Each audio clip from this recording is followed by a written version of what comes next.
Okay, well, come on in, Facebook. Come on in, Facebook. Come on in. Come on in. Somehow we got knocked off of Facebook.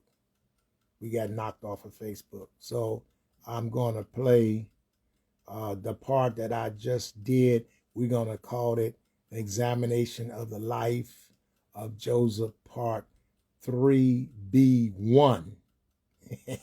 We had 3A. So this is going to be 3P1 because we were on after 5 or 10 minutes. Somehow something happened to the video. I don't know what happened to Facebook. It knocked us off. So we were knocked off Facebook and we're coming back on. So this is going to be the life of Joseph 3B2. So you're going to look at 3B1 for about 5 or 10 minutes or 5 minutes or so. Then it's going to go off. And then you're going to pick up 3B2 of the life of Joseph because I don't want to repeat all the stuff I said. Okay, so we're waiting for those who were on to come back on. I don't know what happened to the video. Sister Marissa, my goddaughter, God bless you, woman of God.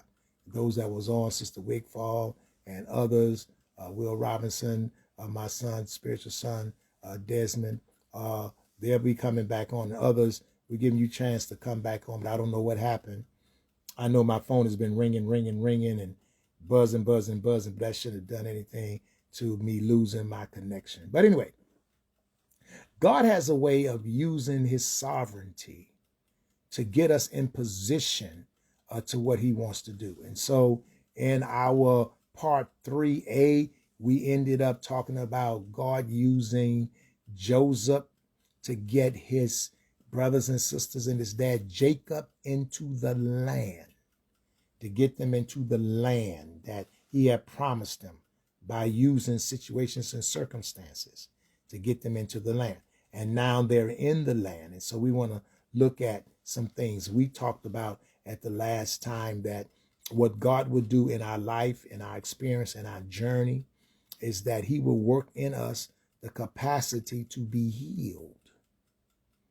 Sometimes we need to be healed. We need to be healed of our situations and our circumstances.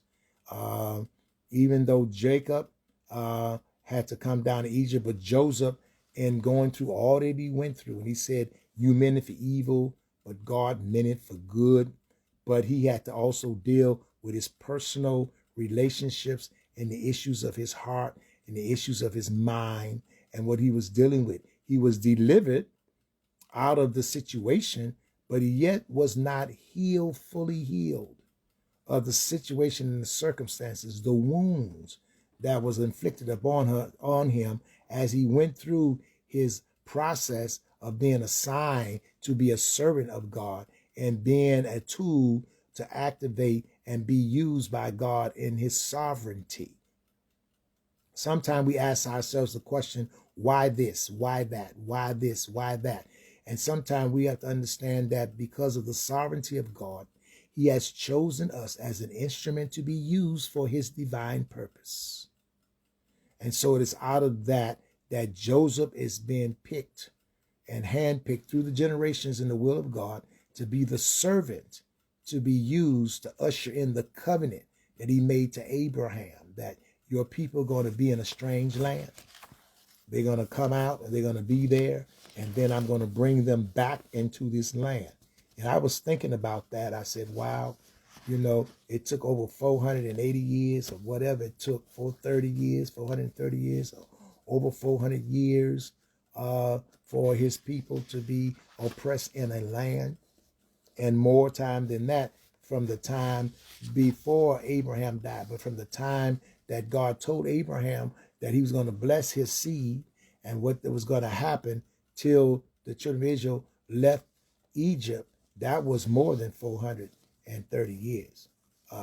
I just say myself that sometimes we expect God to act right away. Well, God, you blessed us. Even in the Old Testament prophets, God told the prophet to write the vision and make it plain, because it was going to come to pass. The judgment was coming to pass. But it didn't happen till 100 years later. 100 years later, it happened. So some of you all, you saying, I'm holding on. Keep on holding on. God has promised me this and he's promised me that. Brinson, it's been 5 years. It's been 10 years. It's been 15 years. And I've been waiting 30 years. But God told me, well, you keep believing it because his ways are not your ways. His time factors are not your time factor. Your expectations are not sometime in keeping with what he wants. So our prayer and our life has to be, God, teach me and show me your way, your will, and your timing. Guide me with your eye in the way that I should go, and help me to be at peace on the journey of life as you lead me and guide me along the way. So if we take that attitude, we'll be in a better position to understand what God is doing, to understand what God is saying to us as we navigate through this journey called life. And when we get down to the end of the journey, we can say like Paul, my time is up. I fought a good fight. I finished my course and I kept the faith. And henceforth, there's a crown laid up for me, a righteous crown. All right. Okay, now let's look at Joseph being aligned for purpose. He's gone through some things now. And now, as we talked about it in our last week, that he has a PTSD moment, post-traumatic stress disorder, or a post-traumatic stress moment, where he has been sold by his brothers at the age of 17. He's on his way. He ends up in Egypt, according to the extra biblical material. He didn't get a straight shot. The Midianites or the Ishmaelites didn't just pick him up, and then the next thing you know, he ended up in Egypt. He ended up in Egypt. Pastor Will, thanks for coming back on. We got cut off. He ends back up in Egypt, but there were some stops along the way. From the time he was sold to the Ishmaelites to the time he got down to Egypt to be sold was some time. So we don't know exactly. Just think of me what he went through. What did he experience on that journey? He wasn't on the airplane. He wasn't on the train. He didn't take horseback or gallop down with no caravan. He had to move about as a person being sold. Can you imagine? I guess he had to walk. God bless you, Sister Flippin. He had to walk. Well, however long it took him, however many stops it took him, whatever he had to eat from the time that his brothers stripped him, put him in the hole, took him and sold him to the Ishmaelites, which was his cousin's family, and then get him down to Pharaoh, get him down to Egypt, where he is bought as a slave by Potiphar at the age of 17-ish. So he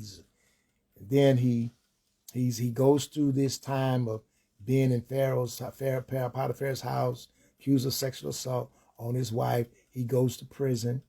He's there. And then about the age of 30, he comes out. He interprets the dream. And then he gets a wife. One of the things that I was listening to one of our spiritual leaders who passed on, Bishop Ellis. Bishop Ellis said in one of his sermons that Joseph, God blessed him, he was given a ring, a robe, and a ride and relationship. I was like, that's another way to see it. He was given a ride. That was his chariot. He was given a ring, a robe, a ride, and relationships. He was given a wife, and he had 2 sons out of that relationship. So now he's gone through 7 years of plenty of traveling all throughout the Egypt and the world in those days, cutting deals and overseeing the economic secretary of whatever. He's like a father to Pharaoh, prime minister, living in the big house. Sons is in school. He's 7 years now. He's 37 now. He's 2 years now. They're 2 years into the famine. And now he is 39 years old. Imagine your brothers do you at the age of 17. You see or hear no more from them until you're 39 years old. So while he's in the hall selling and overseeing and doing what he do, he looks up and he has a moment, a traumatic moment where all of his life, where of his youth passed before him, because he looks out there in the group of people coming to buy grain, and he sees and recognizes his brothers. He knows their language, but he continues to talk to them through his interpreter. Now that's traumatized. KK, God bless you, woman of God. So therefore, he is communicating through interpreter harshly with his brothers. His brothers don't know him because the last time they saw him was 17. Now he's 39. And he looks out there and he has a flashback. Wow, a flashback. All the stuff. You know, you think you could be all right. Everything is going fine.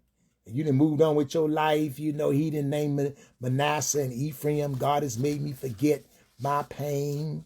He made me forget my father's house, and he made me be fruitful in the land of my afflictions. You telling your story and your testimony, how God brought you out. And it takes one episode to see somebody or see some people that do you, and bam, it's on. He saw his brothers. And so now here is the part that God uses and gives him some time and some strength to do what he needs to do to get it out, to heal him. So, you know, maybe you say, well, Brenson Joseph didn't have to talk to his brothers harsh. He didn't have to do all the stuff he did to them. Well, maybe that was part of God allowing him to do what he had to do within reason in order to help him go through the healing process. So you never know how God will allow you to do what you need to do. So when you're going through those situations of forgiveness and having flashbacks and PTSD, you need to pray that God give you wisdom how to navigate through that season, because how you do it will also be a part of your healing. So Joseph talked harsh to him, talk harsh. Well, you know, I'm sure his brothers, they talked harsh to him when he was younger. You know, that doesn't excuse him. And then what happens? He's been in prison. So I guess Joseph says, you know, how many years I have to stay in prison? Well, I'm going to let you go to prison. For 3 days, he put them in prison for 3 days. Within 3 days, you know, they got to thinking. And then they came out and they started talking among themselves. They did not know that he understood their language because he talked to an interpreter. So he heard them talking to themselves. He heard Reuben say, see, I told you all not to do nothing to Joseph. Oh, so now Joseph begins to see now. So Reuben did kind of come to his rescue. Judah's running his mouth, and Simeon, he still has some issues with him because Simeon was the second oldest. And when Reuben left to go somewhere, and Judah said, let's go ahead. God bless you, Sister Turner. God bless you, Nia. When Judah said, let's sell him, Simeon should have jumped in, but Simeon didn't. So he had issues with certain of his brothers based upon his relationship. And so, but he yet heard Judah. He heard Reuben say, see, didn't I tell you not to mess with him? You know, the story talks about, and sometimes you have to read more into the stories and keep reading down in the chapters to get the full picture, because in the story of Joseph, it just says they saw him coming afar off. They took him, they snatched his robe off, and they threw him in a pit with no water, sat down to eat, and looked up and saw the Ishmaelites coming and sold them for a certain price. And that's the end of the story. It tells no emotion. It lays out no emotion. It didn't say that Joseph cried or hollered or fought back. It didn't say none of that. But now here we see in this narrative where this story helps us to begin to understand what really happened on that day.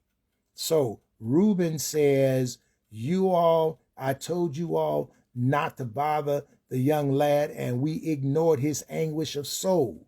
So if you read in the text, now the brothers are identifying the fact that Joseph had an anguish of soul. That means he was crying. He was doing all kinds of things, maybe fighting back.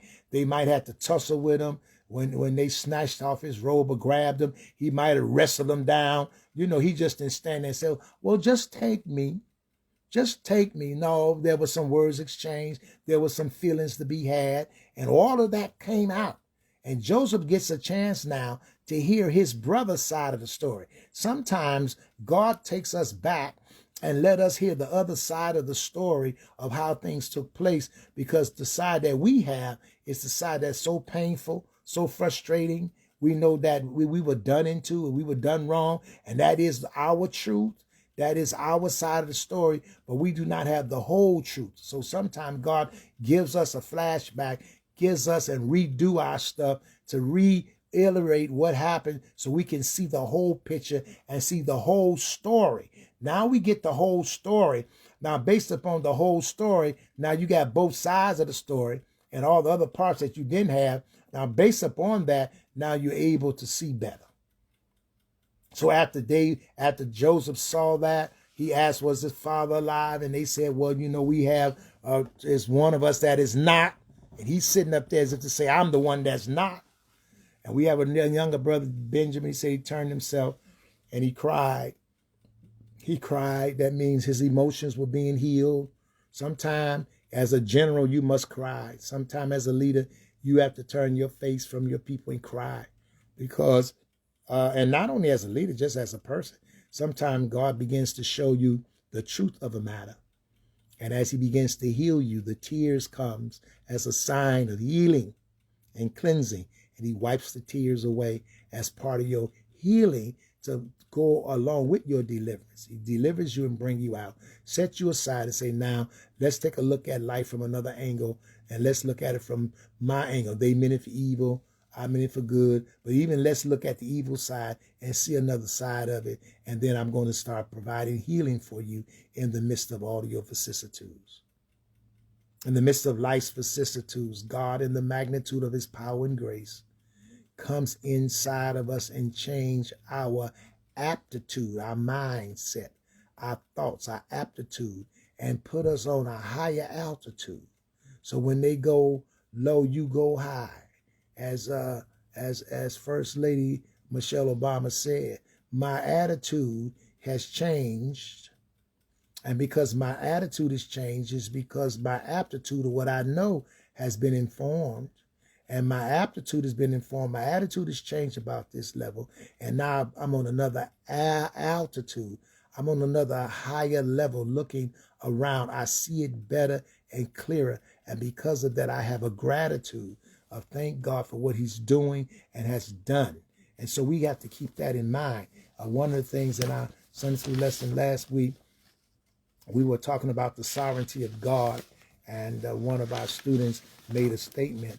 And I told him I was going to read it. Overseer, he said, you're being brought into the future. You being brought into the future is predicated on the activity of your past.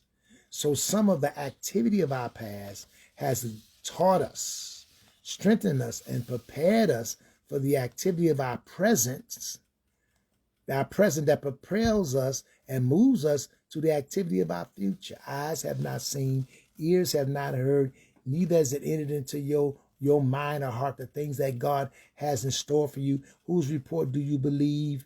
Sometimes God said, I'm going to bring this down. I'm going to strip this down. I'm going to let you see it all over again from another angle. I'm going to put another set of lens on it, and I'm going to let you see it again. You need a reinterpretation of the situation, the matter, because once you do that and see what's really before you and see the real picture and get rid of some of the other stuff and issues and the side issues, you'll begin a healing process, and you're going to feel better because you shall know the truth, and the truth shall make you free. So Joseph is going through this cleansing process with his brothers. He plays all the tricks on them. He keeps Simeon in jail. He gives them their food, and put their money back in the sack, and say they're going to keep Simeon in prison in Egypt until they come back. So that's the other play, because when they got back home, that they had to somehow break down and tell their father the truth outside the lie he lived all them years. And I don't know what they did with the money when they sold him. So can you imagine